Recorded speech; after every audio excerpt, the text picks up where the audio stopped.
आज हम लोग पढ़ेंगे छत्तीसगढ़ का प्राकृतिक या भौगोलिक विभाजन, है ना। देखो, छत्तीसगढ़ को प्राकृतिक या भौगोलिक आधार पे 4 भागों में बांटा गया है।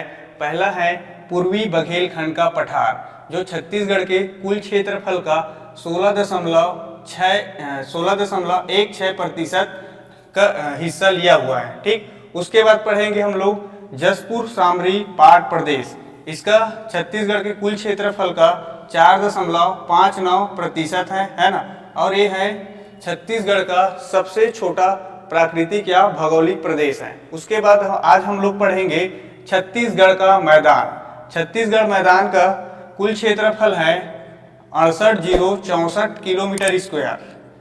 68,064 किलोमीटर स्क्वायर है क्षेत्रफल, जो छत्तीसगढ़ के कुल क्षेत्रफल का 50.34% है। कितना? 50.34%। और छत्तीसगढ़ का सबसे बड़ा भौगोलिक प्रदेश है। उसके बाद हम लोग लास्ट में पढ़ेंगे दंडकारण्य का पठार। दंडकारण्य का पठार का विस्तार मुख्य रूप से देखें तो पूरे भारत में आंध्र प्रदेश, तेलंगाना, उड़ीसा और छत्तीसगढ़ में फैला हुआ है और छत्तीसगढ़ के दक्षिण दिशा में स्थित है ना। मुख्य रूप से देखेंगे दंडकारण्य के पठार को गोदावरी नदी अपवाह तंत्र का हिस्सा है, इंद्रावती नदी बहती है। ठीक, इसका जो क्षेत्रफल है 39,060 किलोमीटर स्क्वायर है, जो छत्तीसगढ़ के कुल क्षेत्रफल का 28.91% है।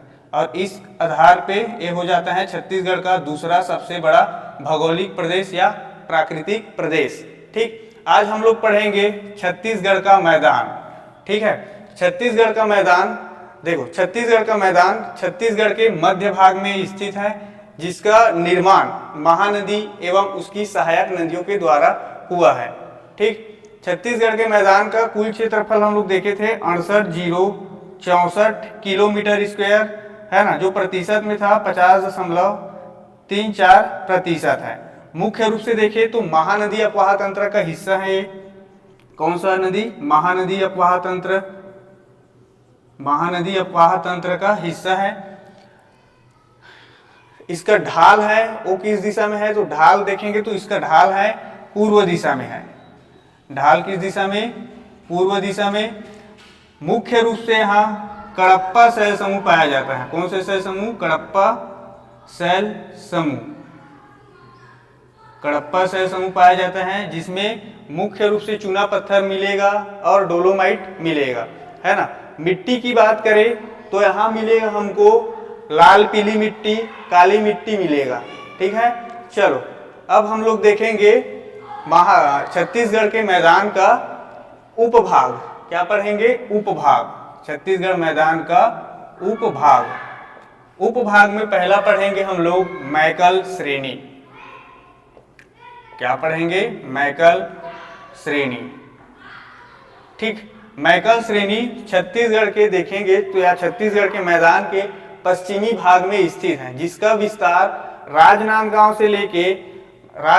से लेके जीपीएम तक है, गोरेला, पेंड्रा, मरवाही तक। और इसका जो आकार है वो कैसे है? अर्धचंद्राकार है।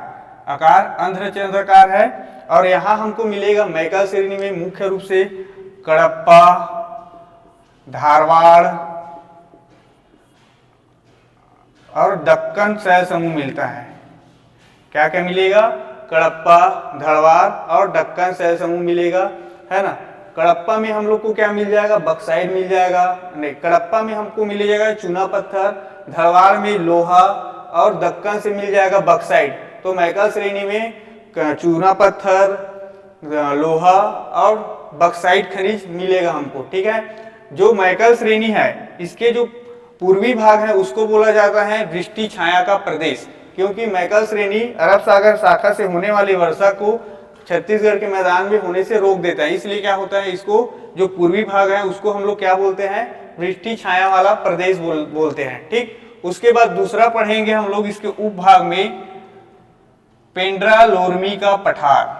दूसरा क्या है? पेंड्रा लोरमी का पठार। ये पेंड्रा लोरमी का पठार मैकल श्रेणी का पठारी भाग है, जिसका विस्तार गोरेला, पेंड्रा, मरवाही, मुंगेली, कोरबा में है। ठीक है, यहाँ हम लोग पढ़ेंगे चोटी। पहला चोटी पढ़ेंगे हम लोग पलमा चोटी। क्या चोटी? पलमा चोटी, यहां लिख देते हैं ना। पहला चोटी पढ़ेंगे क्या, पलमा चोटी। पलमा चोटी जिसका विस्तार कहाँ है अपन, पेंड्रा में, कहाँ, पेंड्रा में, और इसका ऊंचाई है 1080 मीटर। ठीक, दूसरा चोटी पढ़ेंगे हम लोग लाफागढ़ की चोटी।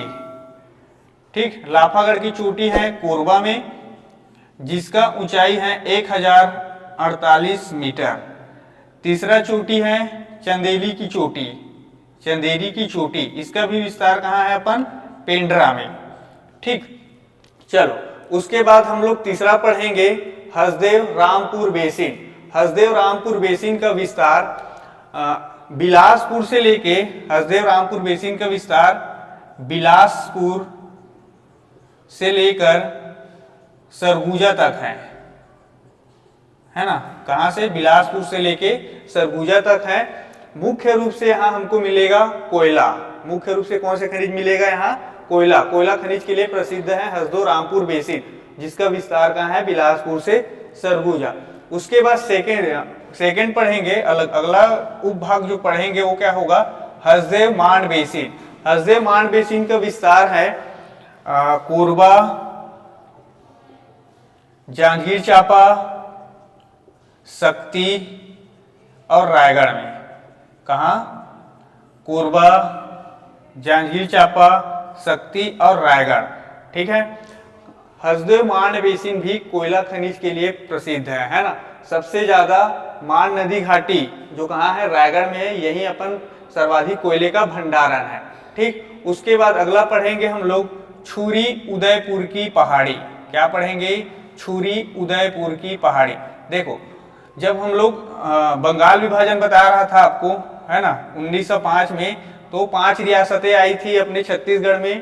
क्या था, पहला था सरगुजा, दूसरा उदयपुर, तीसरा जसपुर, चौथा चांग भाखर, पांचवा कोरिया, है ना। तो उदयपुर है ना, वो जसपुर के पास ही है। ठीक है, उसके बाद जो छुरी है ना, वो कहाँ है, छुरी की पहाड़ी जो है कोरबा में है। ठीक है, तो इसका विस्तार कहाँ कहाँ हो जाएगा, छुरी की पहाड़ी कोरबा, उदयपुर कहाँ पास है, सरगुजा, और इसका विस्तार और कहाँ है, रायगढ़ में। ठीक है, छुरी की पहाड़ी कहाँ है, कोरबा में है, जहां मुख्य क्या मिलेगा आपको, कोयला खनिज मिलेगा। ठीक है, छुरी उदयपुर की पहाड़ी में एक और पहाड़ी है मतिरिंगा पहाड़ी, जिससे रिहन नदी का उद्गम होता है। जब हम लोग पढ़ रहे थे पूर्वी बघेलखंड का पठार, तो उस समय हम लोग पढ़े थे रिहन नदी बेसिन, सरगुजा बेसिन, या उसी को हम लोग और क्या बोलते हैं, सिंगरौली बेसिन। वही रिहन नदी का उद्गम कहाँ से होता है, मतिरिंगा पहाड़ी से होता है, जो छुरी उदयपुर की पहाड़ी का ही विस्तार है। ठीक, उसके बाद लास्ट पढ़ेंगे हम लोग ऊपर में जो इसका उपभाग पढ़ रहे हैं, उसमें बिलासपुर रायगढ़ का मैदान, है ना, बिलासपुर रायगढ़ का मैदान। तो इसका विस्तार कहाँ कहाँ होगा, बिलासपुर, जांजगीर चांपा, उसके बाद शक्ति, फिर रायगढ़ में होगा। ठीक है, और इसका सबसे जो ऊंची चोटी रहेगा वो होगा दलहा पहाड़। दलहा पहाड़ किसका, कहाँ है, बिलासपुर रायगढ़ के मैदान में है, जिसका ऊंचाई कितना है, दलहा पहाड़ का 700 से 750 मीटर है ना। दलहा पहाड़ का अन्य नाम है सिंदूरगढ़ की पहाड़ी, जिसको जहां पास प्रतिवर्ष नाग पंचमी में मेले का आयोजन होता है। ठीक है दोस्तों, चलो ये हो गया अपन ऊपर वाला, है ना। यहाँ से देखे थे पश्चिमी भाग से ऊपर वाले भाग में क्या कौन कौन से भागों में बटा है उसको। अब देखते हैं हम लोग नीचे में। ठीक है, तो नीचे में आएंगे तो हम लोग देखे थे जो मैकल श्रेणी का विस्तार देखे थे, वो राजनांदगांव से स्टार्ट करके हम लोग जीपीए में खत्म कर रहे थे, है ना। तो यहाँ पास होगा मोहला मानपुर, अंबागढ़ चौकी, राजनांदगांव और दुर्ग बालोद। वहां फैला है अपन दुर्ग सीमांत उच्च भूमि। कौन सा फैला है, दुर्ग सीमांत उच्च भूमि। विस्तार कहाँ है इसका, मोहला मानपुर, अंबागढ़ चौकी, बालोद, राजनांदगांव और दुर्ग में। ठीक, उसके बाद यहाँ हम लोग देखते हैं दुर्ग सीमांत उच्च भूमि में, तो बालोद में हम एक पहाड़ी देखेंगे, दल्ली राजहरा की पहाड़ी। ठीक है, दल्ली राजहरा की पहाड़ी कहाँ है, बालोद में है, जो मुख्य रूप से लौह अयस्क के लिए जाना जाता है। ठीक, उसके बाद दूसरा पढ़ेंगे हम लोग डोंगरगढ़ की पहाड़ी। डोंगरगढ़ की पहाड़ी अपन राजनांदगांव जिले में है। ठीक है, उसके बाद हम लोग पढ़ेंगे धमतरी महासमुंद उच्च भूमि। धमतरी महासमुंद उच्च भूमि, देखो यहाँ क्या है धमतरी, फिर महासमुंद, और उसके बीच में क्या आ जाता है गरियाबंद। तो इसका विस्तार कहाँ कहाँ होगा, धमतरी, गरियाबंद, महासमुंद में होगा। ठीक है, और इसका सबसे ऊंची चोटी होगा वो होगा धारी डोंगर। क्या होगा, धारी डोंगर, जिसका ऊंचाई है 899 मीटर, है ना। धारी डोंगर की पहाड़ी कहाँ है, महासमुंद में है। ठीक, उसके बाद हम लोग पढ़ेंगे, देखो यहाँ देख लिए हम लोग पर्वत पठार वाला एरिया, इधर भी देख लिए पर्वत, है ना, यहाँ भी उच्च भूमि देख लिए। अब देखो जो छत्तीसगढ़ का मैदान है ना, जो छत्तीसगढ़ के बीच वाला भाग है वो क्या हो जाता है, इन भौगोलिक आधार पे बीच का स्थान कटोरे के समान हो जाता है, इसलिए कहा जाता है छत्तीसगढ़ के धान का कटोरा कहा जाता है, या मध्य भारत का धान का कटोरा कहा जाता है। किसको, छत्तीसगढ़ को। ठीक है, छत्तीसगढ़ को धान का कटोरा इसलिए नहीं कहा जाता कि अन्य राज्यों से धान का उत्पादन छत्तीसगढ़ में अधिक होता है ना। अगर भारत में देखें तो सबसे ज्यादा धान का उत्पादन करने वाला राज्य है तो पश्चिम बंगाल, उसके बाद फिर आ जाता है आंध्र प्रदेश, है ना।